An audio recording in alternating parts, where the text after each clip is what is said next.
So I need to finish this, and I'm going to show you a trick that makes your wood feel and look expensive.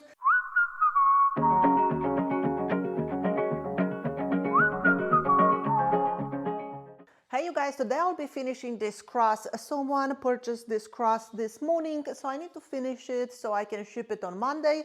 I usually pre-make a whole bunch of crosses, but I don't finish them until they are purchased because, well, sometimes people want something engraved on it, and it's easier and better to engrave when the wood doesn't have a finish on it. So I need to finish this, and I'm going to show you a trick that makes your wood feel and look expensive. It's gonna give it a really nice sheen, and it's really easy to do. Now, rosewood, it's a beautiful, beautiful wood, and it's a very expensive wood at about over $20 per board foot. And if you use the wrong finish on it, it will make it look not so nice.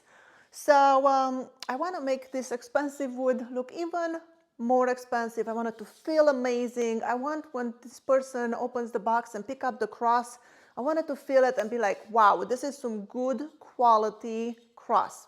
Now what I'll be using to finish this cross, I'll be using the Skylar Ewing Woodworking Abrasive Paste for woodworking and the carnauba wax. Now this abrasive paste is made with mineral oil, beeswax, pumice and tripoli. Pumice and tripoli, it's naturally occurring rocks that are crushed very, very finely. So it's a natural abrasive. It is food grade. It's perfect for working, making bowls and, you know, kitchenware. But I'll be using on the cross because this abrasive, it's very, very fine, and with under friction, those rocks are going to break down and give us a really nice sheen on our cross. And then I will finish it with the carnauba wax to give it even a shinier look than that. So even though it's made for wood turners, I'll be using it on flat items, and I'll be using a small buffer. Now for the buffing pads, I'll be using black and white. I'll be using the black one for the abrasive paste, and I'll be using the white one for the carnauba wax. There's no difference between the black and the white. I think they're the same kind of abrasion. I buy them in big packs like this, and I wrote on it, the red is the heavy cut, so it's more abrasive. Then we have the yellow, yellow and blue are medium cut, and the black and white are the light cut, so the most finest one. And I dropped some on the ground. So let's go to the table and see how these finishes will perform on this rosewood. Of course, I forgot to press record, but this is what the abrasive paste looks like. The red tones in it is the tripoli. And I just use a cloth like this and took some of this paste and kind of rubbed it all over the cross. And the reason I do this because if I just put it on the buffing pad and then I start spinning it at high RPMs, it's just going to splatter this wax mixture all over the place. So just put some on the cross. I'm not going to worry about the back, that's going to be against the wall, but I will just do the front and the sides. I'm going to put the wax aside for now, the abrasive paste, and now I'm going to use my buffer. Let me make sure I'm still in the frame and you can see what's happening here. And let's see what the abrasive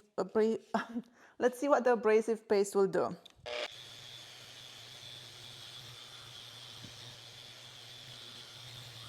All right, I'll take a clean cloth now and wipe off all the excess. As you can see, there is not much at all. You're all kind of broken down in there. And honestly, my cross is already looking fantastic. Just with that paste. Maybe I'll do one more coat, see if I can get it even a little bit shinier before I put the wax on. So one more round of the abrasive paste. All right, wiping off the excess, and it already feels so smooth. I wish you guys can feel this. And we should give it a nice sheen when we put the carnauba wax. If I can show you this, the light is not the best in here. You see that flash of light? It's already looking great. But let's put the wax.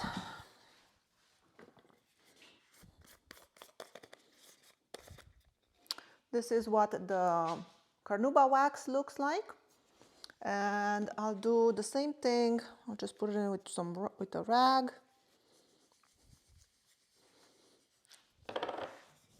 Doesn't take much. Now that abrasive paste made it from 220, made it feel like we sent it to 1000 grit. It's so soft. All right, so now we're gonna change to the yellow pad and we'll buff this in.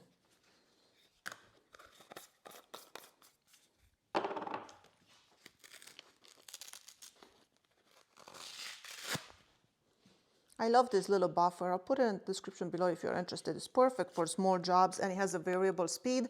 I will keep it at speed 6. I want a lot of friction here because carnauba wax has a higher melting point than beeswax. So we need a lot of friction to really heat up and melt and penetrate the wood, and then it will harden as it polymerizes, as it cures, and it will give it a really nice protection and sheen. Now here is the difference. Let me take you to some light here. You'll see the difference between having the wax on and not having the wax on. So I don't know if you can see how shiny this side is where we buffed in the wax, and this is where it just has the abrasive paste. There's no flash of light, where this one it's nice and it has a really healthy glow. So that's what we're looking for.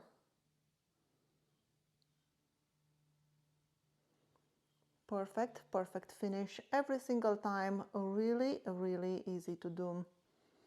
Now I will be putting some wax on the back as well to give it that nice feel and shine. But and then we'll put the hanging part here. I already pre-drilled it. So let's go do that. And just like that, our cross is finished, and look how pretty it is. The light is not perfect here, but you can see that gleam of light makes the wood super, super nice. It is so soft, it feels velvety. I think the buyer is going to be very happy with it. Now I will let this dry until Monday, and then Monday I will pack it up and ship it. I hope this was useful to you and you learned something new. Thank you so much for watching. My name is Skylar Ewing and I'll see you in my next video.